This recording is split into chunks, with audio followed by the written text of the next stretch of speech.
Ok, alors est-ce que tout est là? Nickel. Est-ce qu'il est allumé? Parfait, on peut commencer. Bonsoir frérot, bonsoir Serette, bienvenue à toi dans cette petite vidéo, j'espère que tu vas bien, j'espère que tout va pour le mieux.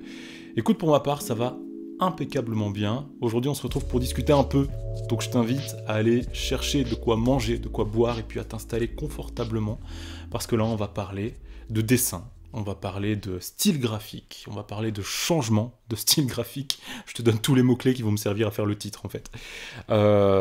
Tu l'auras compris, et tu l'auras remarqué si tu me suis sur Instagram, mon style graphique a depuis quelque temps quelque peu changé, quelque peu évolué, et aujourd'hui je viens te parler de ça, tout simplement, je viens te parler du pourquoi est-ce qu'il y a eu ce changement de style, étant donné que si tu me suis depuis longtemps, ou pas longtemps d'ailleurs, tu peux le remarquer de toute façon en descendant sur ma galerie Instagram, que mes dessins habituellement sont en noir et blanc.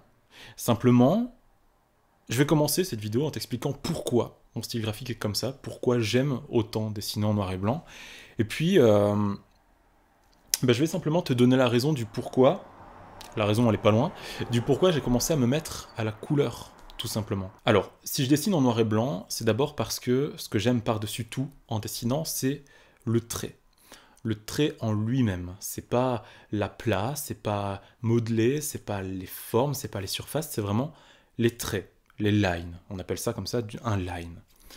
Figure-toi que je suis particulièrement fan de ce qui se faisait au Japon il y a de cela quelques centaines d'années au niveau des estampes japonaises. T'as dû en voir forcément Hokusai pour le plus connu.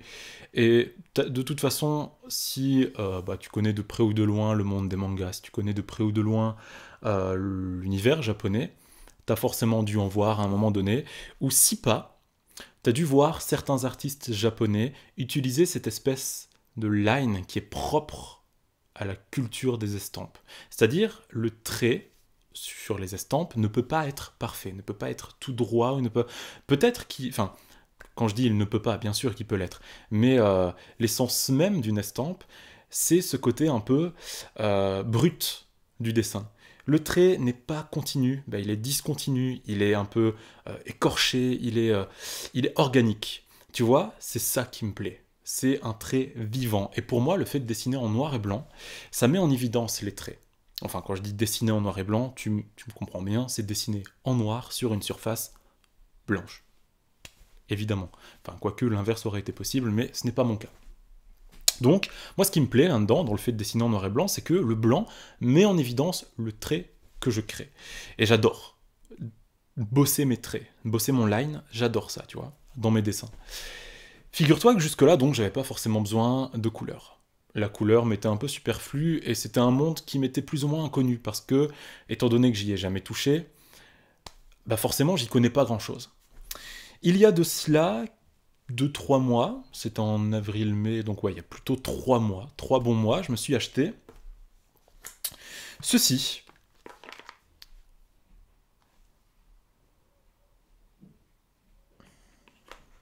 Bon, tu m'excuseras, je vais devoir parler un petit peu moins fort, étant donné que mes parents viennent de monter dans leur chambre pour dormir. Il est un peu tard, c'est vrai. J'étais en train de te parler de ceci. C'est donc l'Apple Pencil qui m'est utile pour dessiner avec mon iPad. C'est une acquisition qui m'est très très utile et qui m'a justement permis de découvrir la couleur, étant donné que je dessine sur des logiciels, étant donné que la couleur m'est plus facilement accessible, j'ai pas à sortir de pinceau, j'ai pas à sortir de feutre, j'ai pas à sortir de crayon de couleur. Mon côté fainéant m'en empêchait jusque-là, mais là je me suis dit, bon, tu sais quoi Julien, t'as tout à portée de main, t'as tout à portée de stylet, alors fais-toi plaisir et teste ça. Alors comme t'as pu le voir, si tu me suis sur Instagram, ça fait quelques dessins que je poste avec de la couleur. La couleur est enfin introduite dans mon style graphique, dans mon univers graphique et dans les dessins que je réalise. Je sais pas si ça te plaît, toi, visuellement, moi j'adore ça, parce que c'est un nouvel univers, je découvre de nouvelles choses, simplement. Et c'est aussi une façon de m'exprimer qui est un peu différente que simplement fonctionner par contraste de noir et de blanc.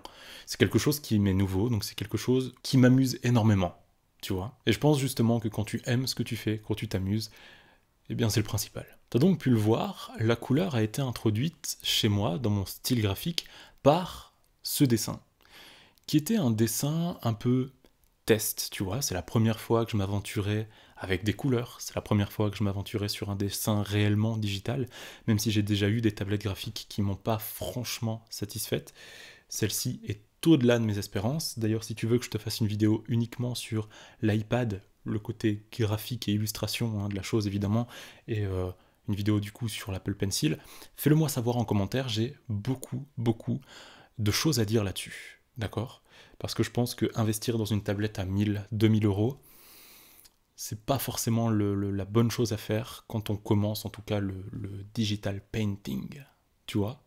Enfin bref, ça c'est un autre sujet, on en parlera dans une prochaine vidéo. Alors comme je te le disais, la couleur a été introduite dans mon style graphique par ce dessin. Ça a été introduit assez maladroitement, je dois l'avouer, étant donné que c'était la première fois que je faisais ça. Il y a un côté assez chimique au dessin, même si évidemment ce qui est représenté et les symboliques, etc. restent quelque chose de mon univers, eh bien on a l'impression que c'est pas vraiment moi qui l'ai fait. Ça se ressent, à mon avis, surtout au niveau du line. Bon, au niveau du trait, tu vois, étant donné que j'aime bien travailler ça, travailler un trait qui est rempli d'imperfections, c'est mon style. Là, je trouve que le trait est un peu trop parfait. Il est un peu trop fini, il est un peu trop chimique. Par la suite, il y a eu un deuxième dessin, avec des couleurs, que voici.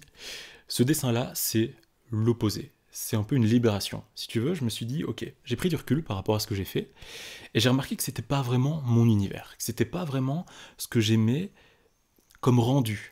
Le côté trop propre, le côté trop précis. Et là, je suis parti dans l'opposé. Tu le vois, il y a des traits de partout.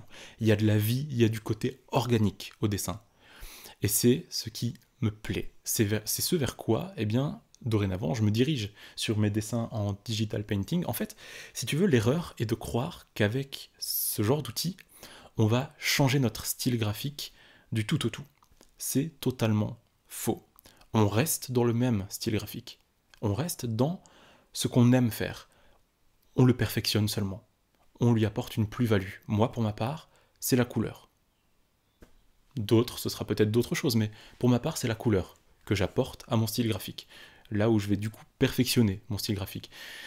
Je pourrais t'en parler pendant des heures parce que ça me passionne, ce sujet. Ça me passionne tellement. Ce dessin a donc été introduit avec du bleu, du rouge, un mélange de ces deux couleurs qui, même si elles sont opposées, je dirais se complètent plutôt bien, même s'il y avait un petit manque. Le dessin suivant, que voici donc, tu as dû le voir il y a de cela quelques jours sur mon compte Instagram, celui-ci était également avec ces mêmes couleurs, et là, je dirais qu'il y a un premier aboutissement.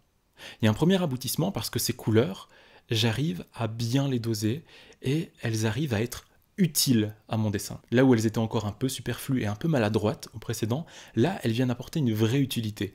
On peut reconnaître des textures, on peut reconnaître de la brillance de peau au niveau des yeux, la texture de l'œil sur le front, etc. Tu vois, ça vraiment, ça a été la première fois où je me suis dit, là je suis content de ce que j'ai fait, avec de la couleur. Et enfin, le tout dernier dessin que j'ai posté il y a quelques heures, au moment où je tourne la vidéo, hein, évidemment, quand tu la verras, ça fera sûrement 1, 2, peut-être 3 jours, qu'elle a donc été postée sur mon compte Instagram, et jusque-là, j'ai eu que des super retours, et pour cause, ce dessin n'avait plus une seule touche de blanc, en fait.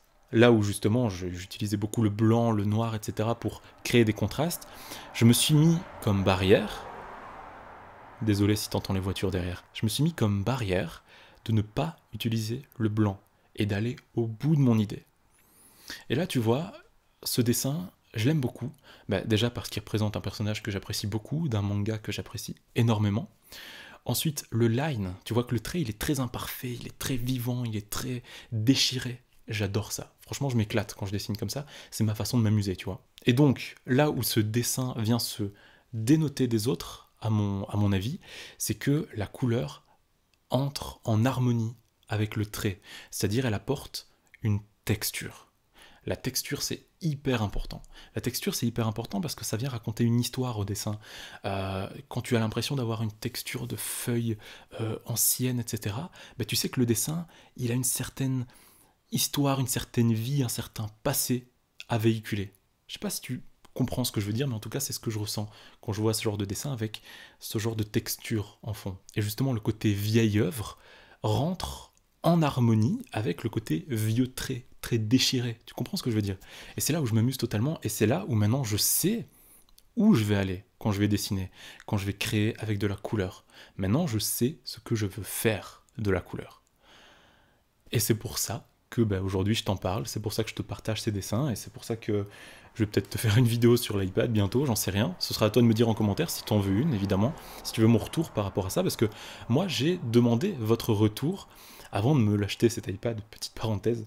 J'avais fait des stories sur Instagram où je vous ai demandé votre avis, et vous avez été plusieurs à me dire « Julien, c'est vraiment le bon plan, fonce, parce que tu vas t'éclater ». Et c'est vrai que ça m'a permis de faire plusieurs choses que je ne me serais jamais permis de faire en réalité. Et c'est ultra pratique. Enfin voilà. Voilà donc comment mon style est en train d'évoluer et a déjà évolué. J'espère en tout cas que ça te plaît. Je t'invite à me suivre sur Instagram si ce n'est pas déjà le cas. Parce que là-bas, je poste évidemment tous mes dessins et je suis un peu plus actif sur Instagram que sur YouTube. Donc tu es le bienvenu si la curiosité t'en dit. Écoute frérot, écoute Serette. Moi je vais m'arrêter là. On se dit à très vite pour une prochaine vidéo, et d'ici là, porte-toi bien, car tu le sais, c'est ce qu'il y a de plus important. Ciao ciao.